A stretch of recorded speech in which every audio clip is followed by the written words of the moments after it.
Bellampalli Ravikumar sir గారి ఆధ్వర్యంలో మన బెల్లంపల్లి రూరల్ సిఐ అబ్దుద్దీన్ సార్ గారి ఆదేశాల మేరకు మనం ఈరోజు ఈ పోలీస్ కళా బృందం చేత ఈ కాసిరెడ్డిపల్లి గ్రామంలో ప్రజా అవగాహన సదస్సు ఒక అవేర్నెస్ ప్రోగ్రామ్ అనేది ఇక్కడ కండక్ట్ చేసుకోవడం జరుగుతుంది. ఈ ప్రోగ్రాంలో భాగంగా మనకి పోలీస్ పాయింట్ ఆఫ్ వ్యూలో మనకు డైలీ మన సొసైటీలో జరిగేటువంటి అన్యాయాల గురించి కావచ్చు, క్రైమ్స్ వివిధ రకాల నేరాల గురించి కావచ్చు, ఎట్లా నేరాలు జరుగుతాయి, వాటి నుంచి తప్పించుకోవాలంటే ఏం చేయాలా, ఇప్పుడు సైబర్ క్రైమ్స్ అనేవి ఉంటాయి, సైబర్ క్రైమ్స్ నుంచి ఏం చేయాలా, సీ టీమ్స్ మేము ఏం చేస్తాం, సీ టీమ్స్ మహిళలకు భద్రత ఏ విధంగా కల్పిస్తారనే దాని గురించి కావచ్చు, ట్రాఫిక్ అవగాహన సదస్సు ట్రాఫిక్లో భాగంగా అంటే రోడ్డు ప్రమాదాలు జరగకుండా ఏం చేయాలి, వాటిని కూడా మన ఈ కళా బృందం వీళ్ళంతా కూడా పాటల రూపంలో మిమ్మల్ని చైతన్యపరుస్తారు. What are the dos and చేసేది ఏంటి, చేయకూడని ఏంటి, ఏవి చేయాలి, ఏవి చేయవద్దు అనేవన్నీ కూడా వీళ్ళంతా కూడా క్లుప్తంగా పాటల రూపంలో మిమ్మల్ని చైతన్యపరిచే ప్రయత్నం అనేది చేస్తారు. దానివల్ల ఒక ఊర్లో దాదాపుగా 100 మందిలో 10 మందికి అవగాహన వచ్చి కొద్దిగా అవేర్ ఉన్నా కానీ సరిపోతారు. ముందుగా ఈ సైబర్ క్రైమ్స్ అనేవి ఇవాళ రేపు మనం రోజు చూస్తూనే ఉన్నాం, పేపర్లలో వాటిలో ఇలా వస్తూనే ఉన్నాయి. మా పోలీస్ స్టేషన్లో కూడా వీక్లీ వన్స్ ఏదో ఒక పిటిషన్ సైబర్ క్రైమ్ రూపంలో వస్తుంది. సైబర్ క్రైమ్ అంటే ఏంటిది, ఏదైనా ఒక ఎలక్ట్రానిక్ డివైస్ను యూజ్ చేసి మన అకౌంట్లో నుంచి డబ్బులు కావచ్చు, ఏమైనా అమౌంట్ అనేది లాస్ చేసుకోవడం జరుగుతుంది. వీటిని సైబర్ క్రైమ్స్ అంటారు.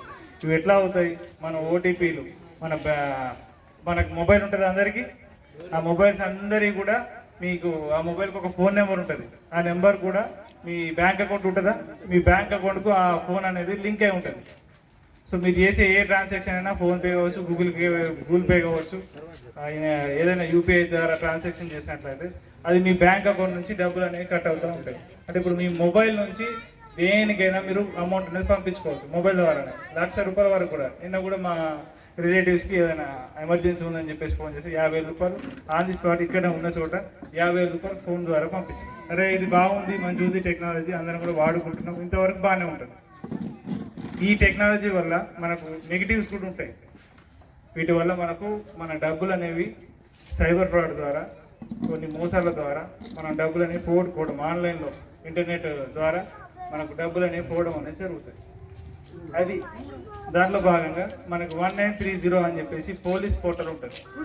పోలీస్ పోర్టల్ది డయల్ 1930 దీనికి కనుక మీరు ఎవరైనా సైబర్ ఫ్రాడ్ ద్వారా డబ్బులు పోగొట్టుకున్నట్లయితే మీ అకౌంట్లో నుంచి మీకు తెలియకుండా, మీ కన్సర్న్ లేకుండా, మీ సమ్మతి అనేది లేకుండా డబ్బులు ఏమైనా పోగొట్టుకున్నట్లయితే ఇమీడియట్గా పోయినాయని తెలిస్తే 1930కి ఇమీడియట్గా 24 అవర్స్ లోపల, 24 గంటల లోపల మీరు ఆ 1930 నెంబర్కి మళ్ళీ ఎందుకు చెప్తున్నారంటే గుర్తుపెట్టుకోవాలి. ఈ నెంబర్కి ఫోన్ చేస్తే ఇమీడియట్గా మీ బ్యాంక్ అకౌంట్ నుంచి ఏ అకౌంట్కి అయితే డబ్బులు పోయినాయో, వేరే అకౌంట్కి అయితే పోతాయి కదా, ఒక అకౌంట్ నుంచి ఇంకో అకౌంట్కే కదా పోయాయి డబ్బులు, అట్లా వేరే అకౌంట్కి ఏమైనా డబ్బులు పోయినట్లయితే ఆ అకౌంట్ ఏదనేది మా పోలీస్ పోర్టల్ 1930 ఫోన్ చేసి మీరు కంప్లైంట్ చేస్తే ఈ బ్యాంకు వాళ్ళకి ఇమీడియట్గా ఒక లెటర్ పెట్టుకొని ఆ బ్యాంక్ డీటెయిల్స్ అనేది తెలుసుకొని ఆ బ్యాంక్ అకౌంట్ని హ్యాక్ చేయడం, ఫ్రీజ్ చేయడం జరుగుతుంది. దాన్ని ఫ్రీజ్ చేసి ఆ అకౌంట్ను హోల్డ్ అన్నట్టు, దాని నుంచి పైసలు పోవు, పైసలు రావు, డబ్బులు వెళ్ళవు, డబ్బులు రావు. సో మీ డబ్బులు సురక్షితంగా హోల్డ్ అయి ఉంటాయి. ఆ తర్వాత నెమ్మదిగా తెల్లారి పోలీస్ స్టేషన్కి వచ్చి కంప్లైంట్ ఇస్తే ఆ బ్యాంక్ అకౌంట్ ఎవరిది ఏంటిదని విచారించి మొత్తం కూడా కోర్టు ద్వారా ఆ డబ్బులు అని మీ డబ్బులు మీకు అనేది వస్తాయి. కాబట్టి ఈ నెంబర్ గుర్తుపెట్టుకోండి. సైబర్ నేరం ఏదైనా సైబర్ నేరం అంటే మీ బ్యాంక్ అకౌంట్ నుంచి మీ ఫోన్ ద్వారా వచ్చి వేరే ఎనీ ఎలక్ట్రానిక్ డివైస్ ద్వారా ఏమైనా డీటెయిల్స్ ఎట్లా పోయినాయి, ఏంది ట్రాన్సాక్షన్, ఓటీపీ చెప్పిల్లా, లేకపోతే ఇంకేదైనా ఎక్కడైనా ఆన్లైన్ కార్డ్స్ ఉంటాయి కదా, కార్డ్స్